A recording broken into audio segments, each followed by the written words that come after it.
सियापति रामचंद्र भगवान की जय। सुंदरकांड दोहा नंबर 56। बातन मन ही रिझाई सठ, जन खालसी कुल खीस।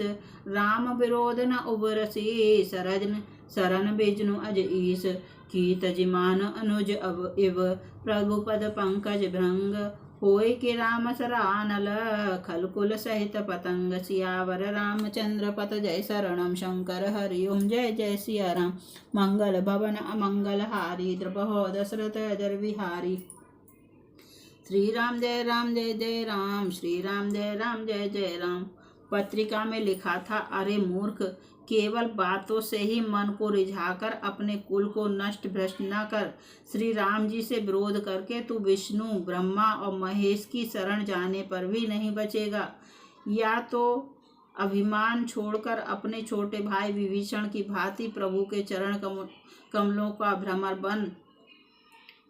बन जा, अथवा दुष्ट श्री राम जी के बाण रूपी अग्नि में परिवार सहित पतंगा हो जा।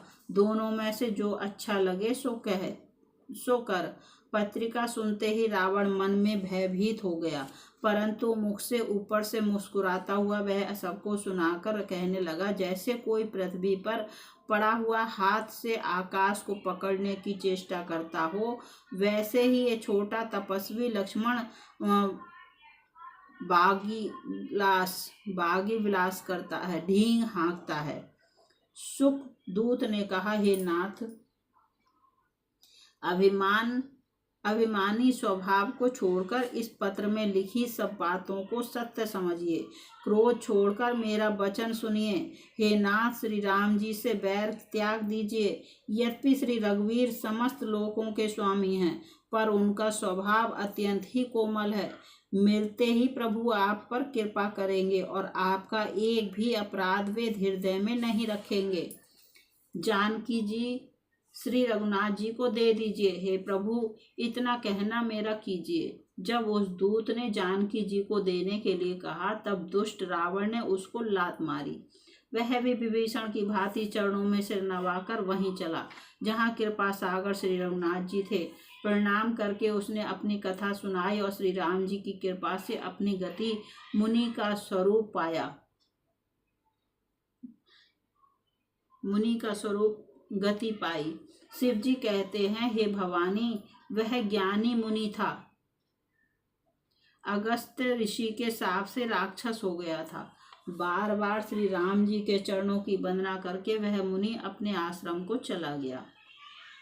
विनय न मानत जल्दि जड़, गए 3 दिन बीत। बोले राम सकोप तव, भय बिनु होय न प्रीत। सियावर रामचंद्र पत जय शरणम शंकर हरि ओम। जय जय सिया राम। मंगल भवन अमंगल हारी, द्रपहो दशरथ अजर विहारी। श्री राम जय जय राम, श्री राम जय जय राम। इधर 3 दिन बीत गए, किंतु जड़ समुद्र विनय नहीं मानता। तब श्री राम जी क्रोध सहित बोले, बिना भय के प्रीति नहीं होती। हे लक्ष्मण, धनुष बाण लाओ, मैं अग्नि बाण से समुद्र को सोख डालूं। मूर्ख से विनय, कुटिल के साथ प्रीति, स्वाभाविक ही कंजूस से सुंदर नीति, उदारता का उपदेश, ममता में फंसे हुए मनुष्य से ज्ञान की कथा, अत्यंत लोभी से वैराग्य का वर्णन, क्रोधी से शम शांति की बात और कामी से भगवान की कथा, इनका वैसा ही फल होता है जैसा ऊसुर में बीज बोने से होता है। अर्थात ऊसुर में बीज बोने की भांति यह सब व्यर्थ जाता है। ऐसा कहकर श्री रघुनाथ जी ने धनुष चढ़ाया।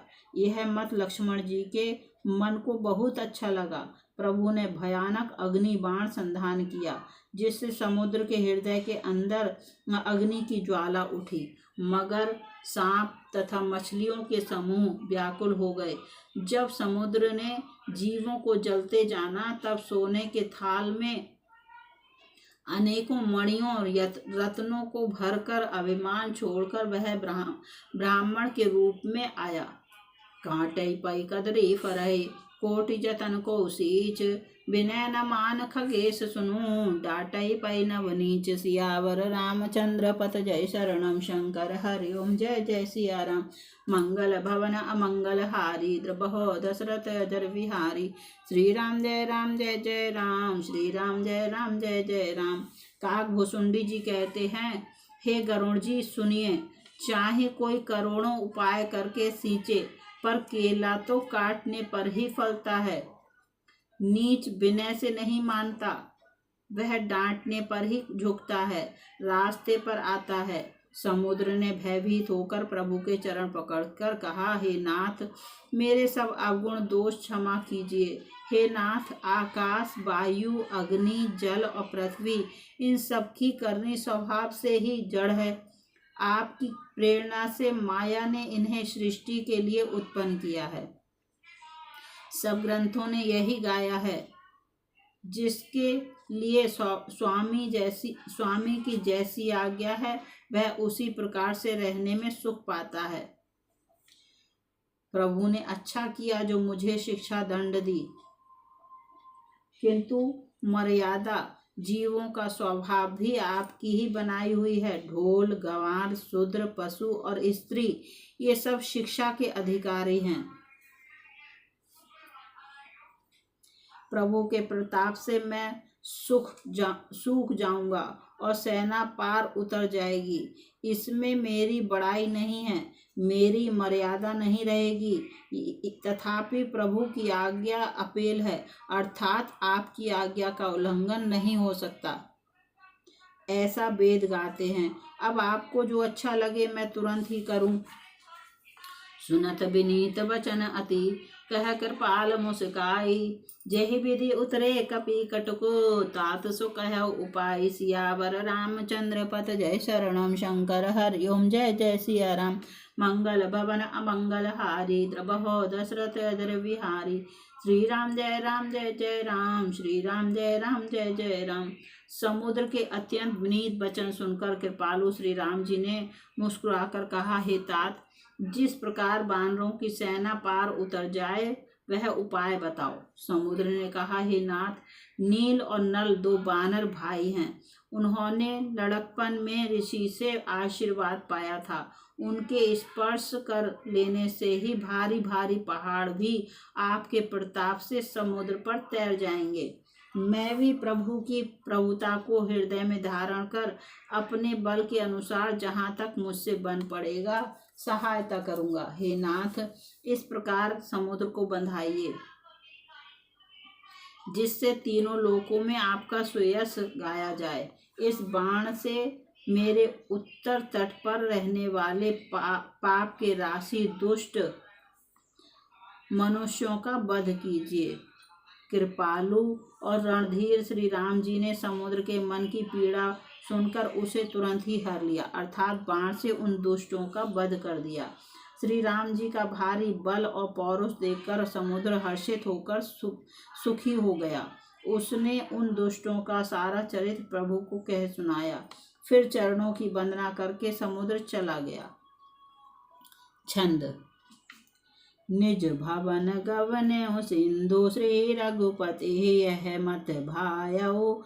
यह चरित कलिमल हर जथा, मति दास तुलसी गायो। सुख भवन संशय समन, दवन विषाद रघुपति गुण गना। तज सकल आस भरोस, गावहि सुनहि संतत सठ मना। अब इसका अर्थ सुने। समुद्र अपने घर चला गया। श्री रघुनाथ जी को यह मत, उसकी सलाह अच्छी लगी। यह चरित्र कलयुग के पापों को हरने वाला है। इसे तुलसीदास ने अपनी बुद्धि के अनुसार गाया है। श्री रघुनाथ जी के गुण समूह सुख के धाम, संदेह का नाश करने वाले और विषाद का दमन करने वाले हैं। अरे मूर्ख मन, तू संसार का सब आशा भरोसा त्याग कर निरंतर इन्हें गा और सुन। सकल सुमंगल दायक रघुनायक गुणगान, सादर सुनहि ते तरहि भव, सिंधु बिना जल जान। सियावर रामचंद्र पत जय शरणम शंकर हरि ओम। जय जय सिया राम। मंगल भवन अमंगल हारी, द्रबहो दशरथ अजर बिहारी। श्री राम जय जय राम, श्री राम जय जय राम। श्री रघुनाथ जी का गुणगान संपूर्ण सुंदर मंगलों का देने वाला है। जो इसे आदर सहित सुनेंगे वे बिना किसी जहाज अन्य साधन के ही भव सागर को तर जाएंगे। मास परायण 24वां विश्राम। इति श्री रामचरितमानस सकल कलि कलुष विध्वंसने पंचम सोपान समाप्त। कलयुग के समस्त पापों का नाश करने वाले श्री रामचरितमानस का यह 5वां सोपान समाप्त हुआ। सुंदरकांड समाप्त हुआ।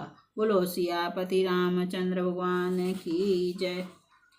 अगले एपिसोड में मैं आपको लंका कांड सुनाऊंगी। पूरी रामायण आप सुने हिंदी में, मन लगाकर सुनेंगे तो आपके भी सभी पाप नष्ट हो जाएंगे और आपको भी भगवान का धाम प्राप्त होगा। बोलो सियापति रामचंद्र भगवान की जय।